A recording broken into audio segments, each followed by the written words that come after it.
ஓம் சாந்தி. அனைவருக்கும் வணக்கம். நன்னெறி கதைகள் அப்படிங்கிறதுல இன்று ஒரு கதையை நாம பார்க்க போறோம்.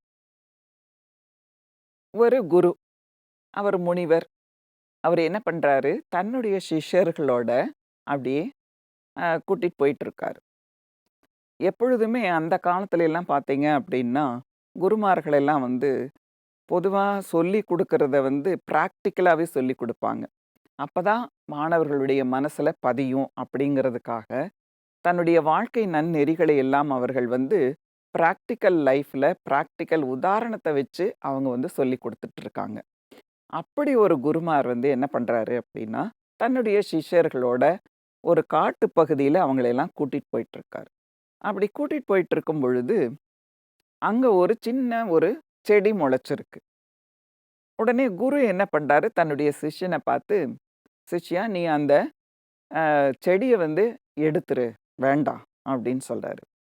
உடனே அந்த சிஷ்யன் என்ன பண்றான்னா, 2டே 2 விரலால அந்த செடிய புடுங்கிர்றான். அந்த செடி எடுத்தாச்சு. கொஞ்சம் தூரம் போறாங்க. அதே மாரி செடி கொஞ்சம் பெருசா வளர்ந்திருக்கு. அதையும் பார்த்துட்டு குரு என்ன பண்றாரு, சிஷ்யர்கள பார்த்து, "இந்த செடியும் எடுத்துருங்க" அப்படின்னு சொல்றாரு. உடனே என்ன பண்றாரு, சிஷ்யர்கள் அந்த செடிய எடுக்கும்போது, முதல் எடுத்த செடிய விட இந்த செடி கொஞ்சம் பெருசா இருக்கு. அதனால ஒரு கையால 5 விரலையும் அத சேர்த்து வச்சு அப்படியே புடுங்குறாங்க. வந்துருது. அந்த செடியும் புடுங்கியாச்சு.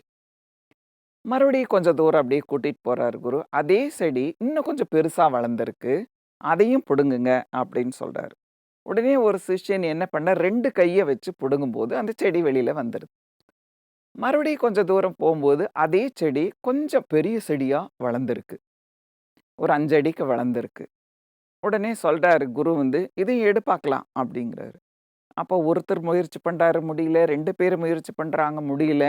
ஒரு 4, 5 பேரா சேர்ந்து அந்த ஒரு செடிய பிடுங்கும் பொழுது என்ன ஆகுது அப்படின்னா, அப்பதான் அது வெளியில வருது.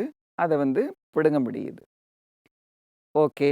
மறுபடியும் என்ன பண்றாரு, குரு கூட்டிட்டு போயிட்டே இருக்காரு. அதே செடி என்ன ஆயிட்டு இருக்குன்னா, அது ஒரு முள்ளு செடி. அதனால அவ்வளோ ஈஸியா கூட புடுங்க முடியல. ஏன்னா பெருசாக ஆக முள்ளும் பெருசா இருக்கு. அப்போ அடுத்தபடியா அவங்க பார்க்கும்போது பார்த்தா, அந்த அந்த முள்ளு செடியானது பெரிய ஒரு மரம் மாதிரி வளர்ந்துருச்சு. அப்போ குரு சொல்றாரு, "இந்த மரத்த எடுக்க முடியுமா? 2 விரல்ல எடுக்க முடியுமா? முடியாது. ஒரு கையால புடுங்க முடியுமா? முடியாது. 2 பேரால சேர்ந்து புடுங்க முடியுமா? முடியாது. நீங்க அத்தன பேரும் சேர்ந்து இந்த மரத்த புடுங்க முடியுமா? முடியாது. எப்படி? இதுக்கு கோடாரி வேணும் குருவே. ரொம்ப கஷ்டம். நம்ம மேல முள்ளு படாம வேற வெட்டணும். கொஞ்சம் சிரமப்பட்டு தான் இந்த முள் செடிய, இந்த முள் மரத்த எடுக்கணும்." சரி. இவ்வளவுதான். அவர் சொல்லிட்டு விஷயத்த புரிய வைக்கிறார்.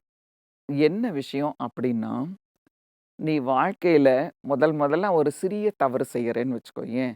அந்த சிறிய தவறு செய்யும் பொழுது, அது சின்னதா இருக்கும் பொழுதே அத நீ மாத்திக்கணும். அத வளர விட்ட அப்படின்னா, உன்னால மாத்திக்கிறது ரொம்ப ரொம்ப கஷ்டம்.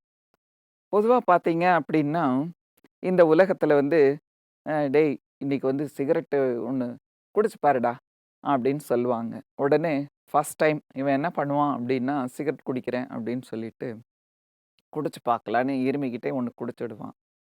சும்மா தான்டா, ஒண்ணே ஒண்ணு தான்டா" அப்படின்னு சொல்லிட்டு. அப்புறம் போக போக என்ன ஆயிடும்? அதே பழக்கமாயிடும். அப்புறம் விடுறதுக்கு ரொம்ப சிரமமாயிடும். இது போல தான் வாழ்க்கையில நாம ஒரு சின்ன தவறு செஞ்சுட்டோம்னு வச்சுக்கோங்களேன். அந்த சின்ன தவறையே அப்பவே ஒரு விழிப்புணர்வோட மாத்திக்கிட்டோம்னா, ஈஸியா 2 விரல்ல எடுக்கிற மாதிரி அதை எடுத்துறலாம். ஆனா, அத கவனிக்காம விட்டு திரும்ப திரும்ப நாம அத செஞ்சோம் அப்படின்னா, கண்டிப்பாக பெரிய மரமா வளர்ந்துட்டா, நாம அத எடுக்கிறது ரொம்ப சிரமப்படணும். ஆக பழக்கத்தை நாம மாத்திக்கணும் அப்படின்னா, நாம முதல்ல சிறிய தவறாவே இருக்கும் பொழுதே, நாம விழிப்புணர்வோட அதை எடுக்கணுங்கிற ஒரு ஒரு நல்ல ஒரு விழிப்புணர்வு நமக்கு இருக்கணும்னா, நாம என்ன பண்ணணும் சொல்லுங்க பார்க்கலாம்? நம்ம வாழ்க்கையில பெரியவங்க நமக்கு நெறைய விஷயங்கள சொல்லி தருவாங்க. ஆனா கண்டுக்க மாட்டோம். இவங்க இப்படித்தான் என்னத்தையாவது சொல்லுவாங்க அப்படின்னு சொல்லிட்டு விட்டுடுவோம். அப்புறம் நாம நம்முடைய தவறுகள அதிகமா செய்யும் பொழுது, கடைசில ஹாஸ்பிட்டல்ல அட்மிட் ஆகி தான் நம்ம அத பண்ண வேண்டியும் விட வேண்டி இருக்கும். ஸோ, அதனால நாம கொஞ்சம் நம்ம நாமளே கவனிக்கணும். இங்க இறைவன் நமக்கு சொல்லிக் குடுக்குற விஷயம் என்ன அப்டின்னா, "முதல்ல நீ உன்ன பாரு. நீ எப்படி பார்க்குற? எப்படி பேசுற? எப்படி மத்தவங்ககிட்ட நடந்துக்கிற? உன்னுடைய எண்ணங்கள் எப்படி இருக்கு?" அப்படிங்கிற நம்மள நாமளே கொஞ்சம் கவனிக்க ஆரம்பிச்சோம்னாவே, நம்ம வாழ்க்கையில சிறிய தவறாக இருக்கும் பொழுதே நம்மை மாற்றிக்கொண்டு மிகப்பெரிய ஒரு வாழ்க்கையில சாதிக்கக்கூடிய திறமைகளை நாம வளர்த்திக்க முடியும். அதனால எதையுமே வளர விடக்கூடாது. சிறிய தவறை பெரிய தவறாக வளர விடாமல் நாம இருக்கணும் அப்படிங்கிறது தான் இந்த கதையில நாம பார்க்கக்கூடிய ஒரு விஷயம். அதனால நாம என்ன பண்ணுவோம்? விழிப்புணர்வுடன் நம்மை நாமே கவனித்து சிறு தவறாக இருக்கும் பொழுதே திருத்திக் கொள்வோம் என்ற மன உறுதியுடன் நாம இருக்கலாம். இது இந்த கதையில நாம பார்த்தோம். அதனால இந்த ஒரு கதையின் மூலம் இத தெரிஞ்சுக்கிட்டதுனால நாம வாழ்க்கையில கேர்ஃபுல்லா இருக்க போறோம். மறுபடியும் நாம நன்னெறி கதைகள்ல மீண்டும் ஒரு கதையில நான் உங்கள சந்திக்கிறேன். வணக்கம். ஓம் சாந்தி.